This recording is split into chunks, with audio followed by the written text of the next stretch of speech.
نحمدہ ونصلی ونسلم علی رسولہ النبی الکریم۔ آج کی گفتگو میں ایک بہترین نایاب وظیفہ ینگ جنریشن کے لیے خصوصاً بہت اچھا وظیفہ آپ کی خدمت میں پیش کر رہا ہوں۔ جس چیز کے لیے میں وظیفہ پیش کر رہا ہوں نوجوان نسل کو اس کی بہت ضرورت ہے۔ وہ کیا؟ ہم خوبصورت نظر آئیں، پرکشش نظر آئیں، ہمارا چہرہ چاند جیسا نظر آئے، کوئی دیکھے تو بس دیکھتا ہی رہے، اس کی نظر ٹک ٹکی نظروں سے دیکھتی رہے۔ یہی ہر شخص چاہتا ہے، ہر شخص کی خواہش بھی ہونی چاہیے۔ اچھا نظر آنا بہت اچھی بات ہے، اور اچھا دکھنے کے لیے کوشش کرنا یہ بھی بہت اچھی بات ہے۔ غرور اور تکبر سے بچنا چاہیے۔ بہرحال یہ بڑا خوبصورت وظیفہ، خوبصورتی کے لیے خوبصورت وظیفہ کہ آج کا بہترین وظیفہ، آج کا بہترین نورانی عمل، آج کا بہترین قرآنی عمل۔ یہ نورانی عمل چہرے کو پر نور کرنے کے لیے، چہرے کو چاند جیسا کرنے کے لیے بڑا پرتاثیر ہے۔ ینگ جنریشن کو اس وظیفے کی اشد ضرورت ہے، نوجوان نسل کو بہت زیادہ ضرورت ہے، میری بہنوں کو تو خصوصاً ضرورت ہے۔ میری بہنیں، میری بیٹیاں تلاش کرتی رہتی ہیں اس طرح کے ٹوٹکے کہ کسی طریقے سے ہم پرکشش نظر آئیں، چاند جیسی نظر آئیں، خوبصورت سے خوبصورت ترین نظر آئیں، اور یہ ہر ایک کی خواہش ہونی بھی چاہیے، انسان کی فطری خواہش ہے۔ سیرت بھی اچھی ہو، صورت بھی اچھی ہو تو سبحان اللہ، شکل بھی اچھی ہو، عقل بھی صحیح ہو تو بڑی بات ہے۔ بہرحال ان اللہ جمیل یحب الجمال، یقیناً اللہ خوبصورت ہے، وہ خوبصورتی کو پسند فرماتا ہے، خوبصورتی کو پسند فرماتا ہے۔ اللہ ہمیں ظاہر میں خوبصورت بنائے اور ہمارا باطن بھی اللہ تعالیٰ خوبصورت بنا دے۔ باطن بھی خوبصورت ہونا چاہیے، ظاہر بھی خوبصورت ہونا چاہیے۔ جس کا ظاہر خوبصورت ہوگا اور باطن بھی خوبصورت ہوگا وہ زمین پہ اللہ کی رحمت ہے، وہ معاشرے میں اللہ کی رحمت ہے، وہ معاشرے کے لیے سکون کا سبب ہے، وہ معاشرے کے لیے آرام راحت کا سبب ہے۔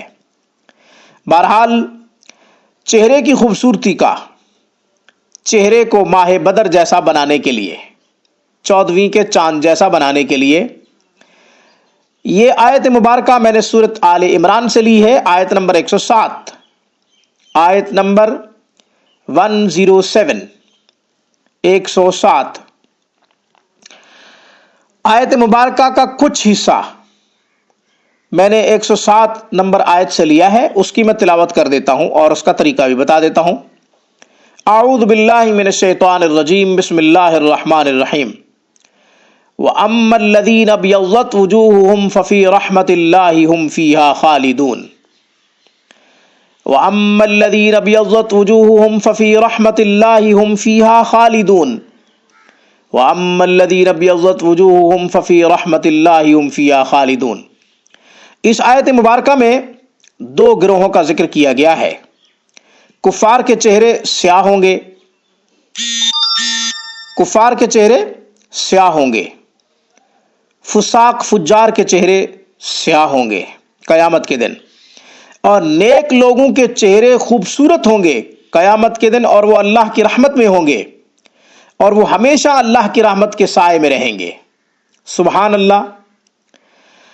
جنتیوں کے چہرے خوبصورت ہوں گے، جہنمیوں کے چہرے سیاہ ہوں گے۔ جنتیوں کے چہرے کتنے خوبصورت ہوں گے، کس قدر خوبصورت ہوں گے، اس کی کوئی انتہا نہیں، اس کی کوئی انتہا نہیں۔ خوبصورتی اور حسن کو بیان ہی نہیں کیا گیا، صرف اتنا کہا گیا وَأَمَّا الَّذِينَ ابْيَضَّتْ وُجُوهُهُمْ فَفِي رَحْمَةِ اللَّهِ هُمْ فِيهَا خَالِدُونَ، کہ ان کے چہرے جو ہے وہ خوبصورت ہوں گے، سفید ہوں گے، ففی رحمت اللہ، اللہ کی رحمت میں ہوں گے، ہم فیہا خالدون، اور ان کو حسن بھی، ان کو حسن کا دوام ملے گا، ان کا جو حسن ہوگا وہ ہمیشہ کے لیے ہوگا، ان کی وہ جو خوبصورتی ہوگی وہ دائمی ہوگی، ان کے حسن کو کسی قسم کا کوئی زوال نہیں ہوگا، ان کے حسن کو کسی قسم کا کوئی زوال نہیں ہوگا. ان کا جو حسن ہوگا وہ ہمیشہ کے لیے ہوگا، دائمی حسن ملے گا. ان کے حسن کو جو عروج ملے گا وہ ٹمپریری نہیں ہوگا، وقتی نہیں ہوگا. اللہ تعالیٰ ان کو ہمیشہ کے لیے حسن عطا فرما دیں گے. حسن کس قدر ہوگا، خوبصورتی کس قدر ہوگی، اللہ نے اس کو تو بیان ہی نہیں کیا. بہرحال سلیکشن خوبصورت، بزرگوں کا انتخاب بڑا خوبصورت ہے. بزرگان امت نے اس آیت مبارکہ کو سلیکٹ کیا ہے، منتخب کیا ہے. میں بھی آپ کی خدمت میں پیش کر رہا ہوں. آپ ایسا کریں کہ اتنی آیت مبارکہ کا حصہ جتنا میں نے پڑھا ہے 101 دفعہ پڑھیں. سرسوں کے تیل پہ بھی دم کر سکتے ہیں، کریموں پہ بھی دم کر سکتے ہیں. اس کے علاوہ گلاب، گلیسرین، جو چیزیں آپ لگاتے ہیں یا جو آپ سمجھتے ہیں مناسب چہرے کے لیے، آپ ان کے اوپر بھی دم کر سکتے ہیں. اس کے علاوہ آپ پانی پہ دم کر سکتے ہیں اور پانی سے چہرہ دھو سکتے ہیں. ناظرین، کچھ لوگ چہرے پر سرسوں کا تیل لگاتے ہیں، اس لیے میں نے کہا ہے کہ سرسوں کا تیل جو ہے اس کے اوپر بھی دم کیا جا سکتا ہے. اگر آپ نہیں لگاتے تو آپ سرسوں کے تیل کے اوپر بے شک دم نہ کریں. آپ پانی کے اوپر دم کر لیں، کسی میڈیسن کے اوپر دم کر لیں. آپ جو بھی چیز مناسب سمجھتے ہو اپنے چہرے کے لیے. کیمیکل والی کریموں سے بچنا چاہیے. کوشش کرنی چاہیے کہ چہرے کے اوپر ایسی کریم نہ لگائی جائے جس کے اندر زیادہ سے زیادہ کمپنی جو ہے کیمیکل ڈالتی ہیں.